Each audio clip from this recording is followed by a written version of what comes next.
Und schon wieder ist eine Woche rum. Das heißt, es gibt wieder einen neuen Film von mir. Wegen der mehrfachen Nachfragen hier ein Blick über das Gaswerk Einen an der Waffel. Zu sehen gibt's noch nicht wirklich viel. Die Gleise liegen etwa 1,15 Meter über dem Boden und der Schaukasten ist etwa 85 cm tief. Das bringt uns auch gleich zum Thema des heutigen Films. Es geht um Anlagenhöhe und Anlagentiefe. Über die Höhe der Anlage machen sich ja noch einige Modellbahner Gedanken. Aber über die Endlichkeit der Armreichweite scheint sich bei der Planung wirklich niemand Gedanken zu machen. Das eben Gesagte war natürlich eine vorsätzliche Übertreibung, um das Problembewusstsein für diesen Aspekt zu schärfen.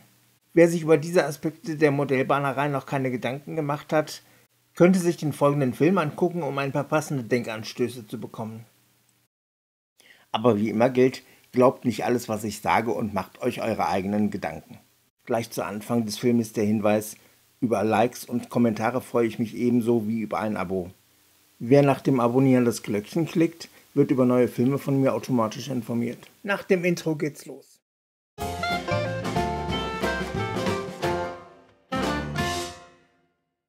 Kommen wir also erstmal zu der Frage, ob es überhaupt eine richtige Anlagenhöhe gibt. Die Antwort darauf ist ein klares, entschiedenes, mit Nachdruck vorgetragenes Vielleicht.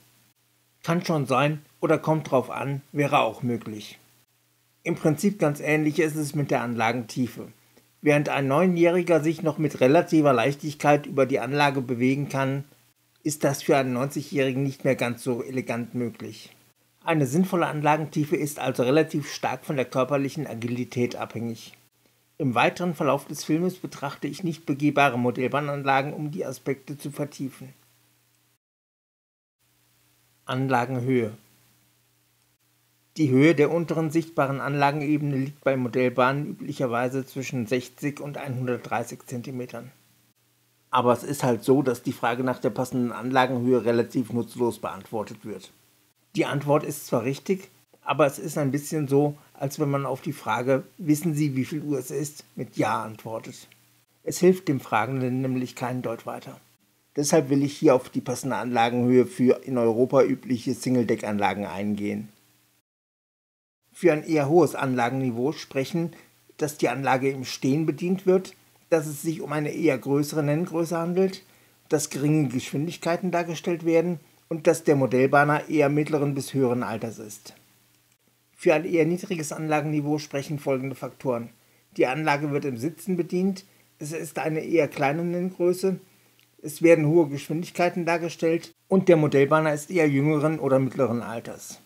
Natürlich sind die eben genannten Aspekte nur eine allgemeine Orientierung und nicht die Maßgabe für jeden Einzelfall. Das heißt, es kann immer Ausnahmen geben. Aber bitte auf jeden Fall immer dran denken, ein richtig oder falsch gibt es in dieser Frage nicht. Was für den einen viel zu hoch ist, ist für den anderen eventuell genau richtig. Andererseits, was für den anderen genau richtig ist, ist für den einen viel zu niedrig. Aber oft lassen sich mit vertretbarem Mehraufwand sinnvolle Lösungen für alle Beteiligten finden. Und immer dran denken, je höher die Anlage ist, desto weniger tief kann der Modellbahner in die Anlage hineingreifen. Wenn man sich vorbeugt, kommt man einfach weiter, als wenn man einfach nur gerade dasteht, als hätte man einen Stock verschluckt. Deswegen ist es sinnvoll, mit zunehmender Anlagenhöhe eine abnehmende Anlagentiefe zu haben. Sicher gibt es zur Anlagentiefe auch irgendeine Faustregel, aber ich kenne sie halt nicht. Deswegen ist meine Devise: so tief wie nötig und so wenig tief wie möglich. Sicher werden jetzt einige aufschreien: Was ein Schwachsinn, so ein Blödsinn, das gibt's doch gar nicht. Hat der denn noch nie was von Wartungsluken gehört? Dazu kann ich nur sagen, doch, hat er. Aber er hat auch von Leuten gehört, die wegen Rückenproblemen nicht mehr an diese Wartungsluken herankommen. Und er hat von Leuten gehört, die genau aus diesem Grund ihr Hobby aufgegeben haben. Und das möchte ich eben vermeiden. Der beste Weg dazu ist in meinen Augen halt, ein Problembewusstsein zu schaffen. Aber letztendlich führen nicht nur Alter und Verschleiß zu Rückenproblemen. Es kann auch sein, dass irgendwelche Sportunfälle oder sowas die Ursache sind. Es kann also auch junge Leute treffen. Dementsprechend locker durch die Hose atmen und vorbereitet sein. Anlagentiefe. Um das Thema mal optisch zu verdeutlichen, greife ich auf eine Illustration aus dem ersten Teil dieser Videoserie zurück. Die Rasterweite in der Illustration beträgt 100 cm. Das heißt, an den Wänden ist die Anlage selten mehr als 40 cm tief. Einzig in den Raumecken ist die Armreichweite problematisch. Aber da kann man sich mit herausnehmbaren Anlagenelementen behelfen. Was ich meine, demonstriere ich gerade mal eben beim Gaswerk einen an der Waffel. Wie schon mal erwähnt, die Grundfläche der Anlage ist 1,15 m hoch und 85 cm tief. Ausgehend von Bauchumfang und Armlänge ist das für mich absolut grenzwertig. An Modellbau ist natürlich in dem Bereich überhaupt nicht mehr zu denken, deshalb braucht es andere Lösungen, zum Beispiel entfernbare Anlagenteile. Der Bereich des Hofs, den ich hier gerade rausnehme, wurde zum Beispiel komplett auf meinem Basteltisch bearbeitet. Die Hartschaumplatten werden zurechtgeschnitten, eingepasst und dann auf meinem Basteltisch modelliert. Das heißt, es werden Strukturen eingeprägt, wie beispielsweise Kopfsteinpflaster oder Asphaltreste oder ähnliches. Das Material meiner Wahl bei weiter entfernten Anlagenteilen ist auf jeden Fall Hartschaum, mal Depron, mal Styrodur, was halt ebenso passt. Hier lege ich gerade die Oberfläche aus 3 mm Depron auf. Hier kommt die Stützmauer der Kokshalde. Die Mauer selbst ist aus 5 mm dickem Styrodur und der Koks ist aus Basalt, der verklebt wurde. Den Effekt habe ich ja schon im Quickie 4 angesprochen. Der Bauzaun war übrigens mal ein Bierfilz. Als nächstes werden wohl ein paar Fugen mit Holzspachtel zugekleistert und dann kommt die Innenausstattung des Maschinenhauses dran. Wobei, vorher mache ich vielleicht doch eher das Ofenhaus fertig und fange den Kokslöschturm an. Konsequenzen für die Planung einer Modellbahnanlage. Das eben gezeigte Beispiel zeigt, man kann sich durchaus helfen, wenn die Anlage zu tief geworden ist, aber es ist schon besser, das gleich von Anfang an zu vermeiden. Als grobe Orientierung würde ich eine Gesamttiefe von etwa 60 cm als Maximaltiefe anstreben. Zwar geht die übliche Reichweite eines Armes etwas weiter, etwa so bis 80 cm, aber eine gewisse Sicherheitsreserve ist ja nicht verkehrt. Hier ist der Bahnhof Gedern aus Teil 8 dieser Videoserie als Bestandteil einer Modellbahnanlage mit überwiegend 50 cm Anlagentiefe. Ein Bahnhof mit einer derart speziellen Form wurde absichtlich gewählt, um zu zeigen, dass diese 50 cm Anlagentiefe kein Dogma sind, sondern nur ein Maß, an dem man sich orientieren sollte.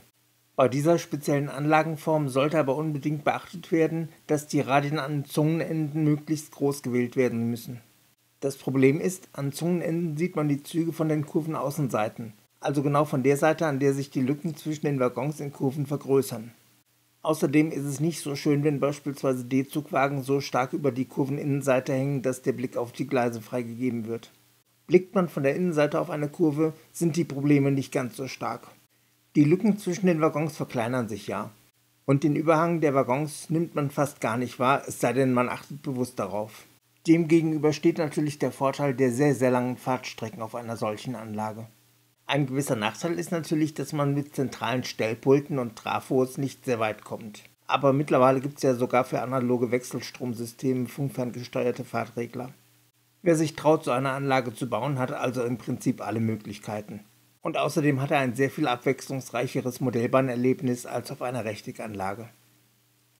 Natürlich braucht man für solche Konzepte nicht solche riesigen Räume wie den eben gezeigten.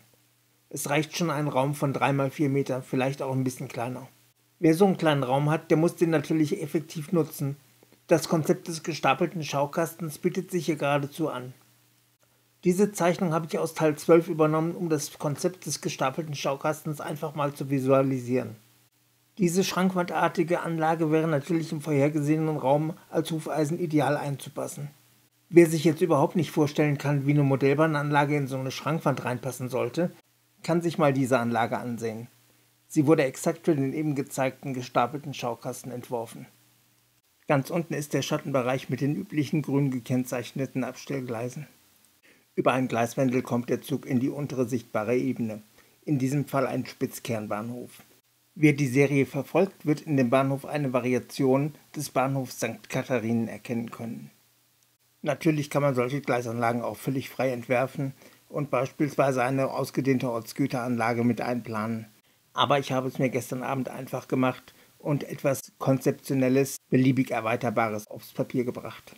Im Spitzkernbahnhof wird Kopf gemacht und die Lokomotive setzt sich ans andere Ende des Zuges. Für Güterzüge geht es hier wieder abwärts, in den Schattenbereich. Für den Personennahverkehr geht es noch höher hinaus und zwar zum provisorischen Haltepunkt in der oberen Ebene. Wer wissen will, wie ich mir das Szenario in der oberen Ebene etwa vorstelle, sollte meine Playlist Reste der Vitalbahn aufrufen. In ihr ist der Film Kilometer 24,4 Metalzahn. Genauso wie in diesem Film stelle ich mir das Szenario in der oberen Ebene vor. Selbst Pitpack hätte sich so eine Inszenierung nicht besser ausdenken können. Man muss den Erbauern der Vitalbahn wirklich dankbar sein, dass sie so eine malerische Szene erschaffen haben. Aber kommen wir zurück zu dem 4x3 Meter großen Raum. Irgendwie habe ich es dann doch nicht geschafft, den Raum ohne eigenen Anlagenplan zu lassen. Basis für diese Anlage ist wie gesagt der gestapelte Schaukasten, aber halt als Hufeisen aufgebaut und mit Platz für ein Gleiswendel auf jeder Seite. Da so ein 3D-Gleisplan für einen Dreidecker ziemlich unübersichtlich ist, werden im Folgenden die zweidimensionalen Pläne der einzelnen Ebenen betrachtet. Die Fahrten der Züge beginnen und enden üblicherweise im Schattenbahnhof in der untersten Ebene. Wenn kein Platz für einen Verteilerkreisel ist, dann braucht so ein sequenzieller Schattenbahnhof eine Kehrschleife an jedem Ende. Das gilt zumindest dann, wenn man die Züge in beliebiger Reihenfolge abrufen will. Hat man den gewünschten Zug, geht's über den Gleiswendel in die mittlere Ebene. In der mittleren Ebene gibt es zwei wesentliche Darsteller. Einerseits die Strecke und andererseits ein Firmenanschluss. Die mittlere Ebene wird einfach durchfahren oder es werden Waggons auf der Übergabegruppe des Gleisanschlusses bereitgestellt. Nach dem Gleisanschluss steigt die Strecke bis zum Gleiswendel oben rechts in der Ecke kontinuierlich an. Besagter Gleiswendel führt natürlich in die oberste Ebene. An das Streckenende unten rechts kann man natürlich verschiedene Sachen machen, entweder ein Schattenbahnhof oder ein Vierteljard oder irgendwas in der Richtung. Ich habe mich für einen kleinen Endbahnhof entschieden mit Lokstation, Langholzverladung und Ortsgüteranlage. In den beiden sichtbaren Ebenen fahren die Fahrzeuge ca. 17 Meter durch den Sichtbereich des Betrachters. Das sollte eigentlich reichen. Und abgesehen von den Gleiswendeln ist die Anlage wirklich an jeder Stelle gut erreichbar. Eine Nebenbahn in New Mexico. Ein Plan von modellbahning.de. Ein völlig anderes Konzept verfolgt Christian von modellbahning.de. Diese Single-Deck-Anlage ist für einen Raum von 4 Meter x 2,40 Meter geplant. Während meine Anlage eher für Fahren und Zuschauen gedacht ist, ist diese Anlage hier eher für Betrieb und Action gedacht. Aber auch diese Anlage hier ist auf gute Erreichbarkeit hin optimiert. Die Anlage zeigt auf jeden Fall, dass man auch ohne planerischen Overkill zu einer guten, attraktiven Anlage kommen kann. Den Link zur Besprechung dieser Anlage auf modellbahning.de findet ihr in der Videobeschreibung. So, das war's wieder mal für heute. Was darf's denn sonst noch sein? Aber bitte bleibt realistisch, das Thema muss innerhalb einer Woche inhaltlich verarbeitbar sein und es muss auf einer Modellbahn darstellbar sein. Und nicht vergessen, bitte bewerten, abonnieren, Glöckchen anklicken, meine anderen Videos und die Videobeschreibung beachten.